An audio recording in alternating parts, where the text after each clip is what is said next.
Assalamualaikum warahmatullahi wabarakatuh.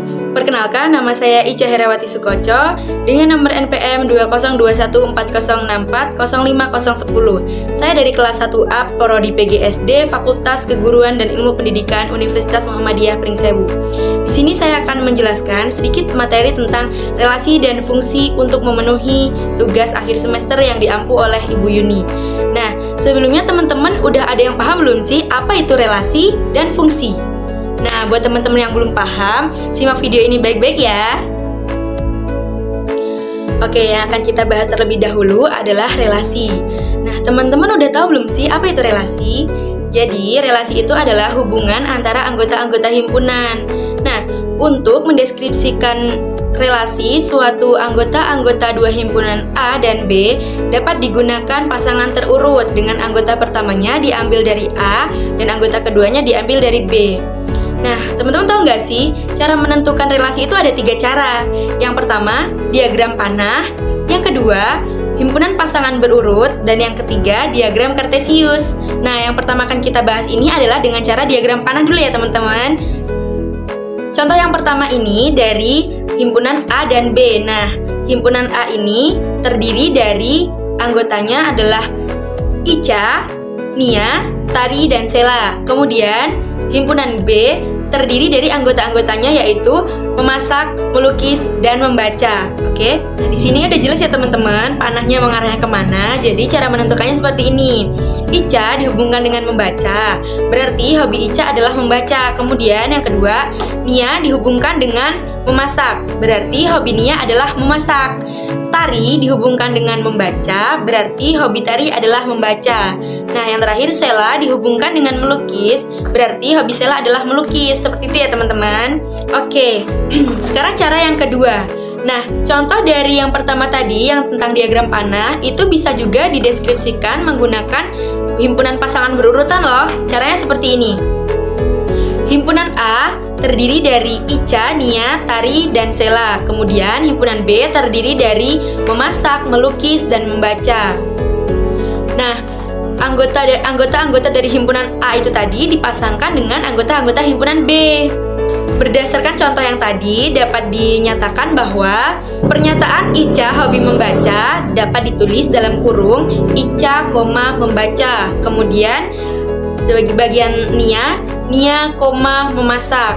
Berarti hobi Nia memasak ya. Begitupun seterusnya sampai selesai ya teman-teman. Nah, jadi cara menentukan relasi dengan cara himpunan pasangan berurutan tadi seperti ini ya teman-teman.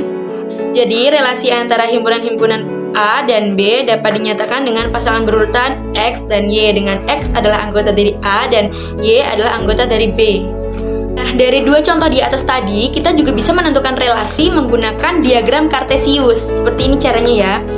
Anggota-anggota himpunan A ditetapkan sebagai himpunan pertama dengan sumbu mendatar. Kemudian, anggota-anggota himpunan B ditetapkan sebagai himpunan kedua dengan sumbu yang tegak. Anggota himpunan A yang berpasangan dengan anggota himpunan B itu diberi tanda noktah ya teman-teman, tandanya seperti titik tebal. Oke, untuk lebih memudahkan kita untuk memahami tentang diagram kartesius, perhatikan contoh berikut ini ya teman-teman. Iya, jadi pada sumbu yang mendatar itu terdiri dari himpunan A yang terdiri dari anggotanya yaitu Ica, Nia, Tari, dan Sela.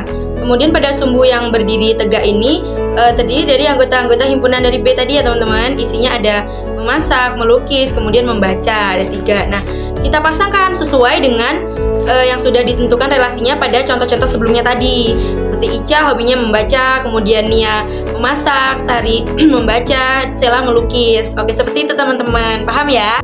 Oke, jadi itu tadi yang dimaksud dengan relasi ya teman-teman. Kemudian kita masuk di materi fungsi. Apa sih yang dimaksud dengan fungsi? Jadi fungsi itu adalah relasi khusus yang tidak terdapat 2 pasangan yang terurut. Yang pertamanya itu sama dan unsur keduanya itu berlainan. Jadi fungsi itu merupakan relasi antara himpunan A dan himpunan B jika anggota himpunan A berhubungan tepat satu dengan anggota himpunan B. Nah, di sini saya punya 2 himpunan, yaitu himpunan A dan himpunan B. Anggota A terdiri dari 2, 4, dan 5. Kemudian anggota B terdiri dari 4, 6, 8, dan 10. Nah, hubungan antara kedua himpunan ini adalah setengah dari. Berarti dicocokkan 2 setengah dari 4, 4,5 dari 8, kemudian 5,5 dari 10. Kemudian himpunan A ini kita beri nama domain, dan himpunan B kita beri nama kodomain. Domain adalah daerah asal yang anggotanya terdiri dari angka 2, 4, dan 5. Kemudian kodomain adalah daerah kawan yang terdiri dari angka 4, 6, 8, dan 10. Kemudian ada lagi di bawahnya ini range. Jadi range itu adalah daerah hasil. Nah, daerah hasil itu terdiri dari 4, 8, dan 10. 6 tidak termasuk karena di anggota himpunan A tidak ada setengah dari 6. Oke, jadi itu tadi sedikit materi tentang relasi dan fungsi yang dapat saya jelaskan. Bagi teman-teman yang sudah menonton, saya ucapkan terima kasih. Kalau ada kesalahan, saya mohon maaf karena ini saya juga masih sama-sama belajar. Sekali lagi saya ucapkan terima kasih buat teman-teman ya. Assalamualaikum warahmatullahi wabarakatuh. Bye-bye.